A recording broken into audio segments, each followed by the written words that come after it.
இரண்டாவது யூனிட் போட வேண்டும் என்று சொல்லியது இதுவரையிலும் போடவில்லை. கரும்பு டன்னுக்கு 5000 ரூபாய் தருவோம் என்று சொன்னார்கள். இதுவரையிலும் ஒரு பைசா கூட கூட்டி கொடுக்கவில்லை. 5000 ரூபாய் கரும்புக்கு டன்னுக்கு தந்தார்களா? நம்ம முதலமைச்சர், நம்முடைய முதலமைச்சர் ஸ்டாலின் அவர்கள் தந்தார்களா? இதுவரையிலும் தரவில்லை. சரி, அதை விட்டுருவோம்.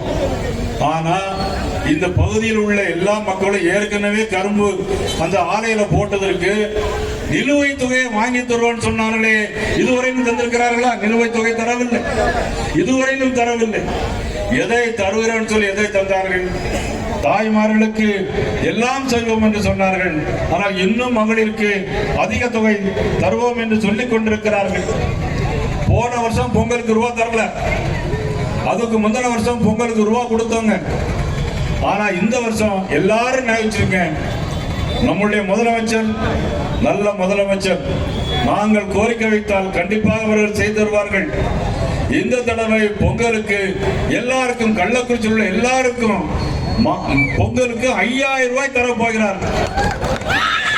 5000 ரூபாய் இன்னைக்கு பொங்கலுக்கு தரப்போகிறார்கள்.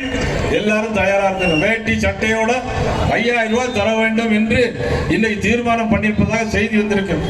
அதற்காக கூட்டுறவு பேங்கெல்லாம் இன்னைக்கு மொத்தமா கடன் வைக்க முயற்சி செய்து கொண்டிருக்கிறார்கள்.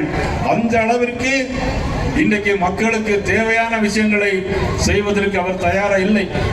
தன்னுடைய மக்களுக்கு செய்வதற்கு புரட்சித் தலைவர் எம்ஜிஆர் நேற்று இன்று நாளை ஒரு சினிமாவில் ஒரு பாட்டு பாடுவார்.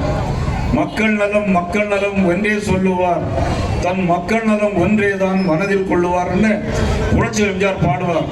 இன்னைக்கு தன்னுடைய மக்கள் நலம், தன்னுடைய மகன் முதலமைச்சர், துணை முதலமைச்சராக கூடிய உதயநிதி ஸ்டாலின் அவர்களை இன்றைக்கு முதலமைச்சராக்க வேண்டும் என்பதற்காகத்தான் இன்றைக்கு கூட்டணியை வலுவாக்கி கொண்டிருக்கிறார்கள்.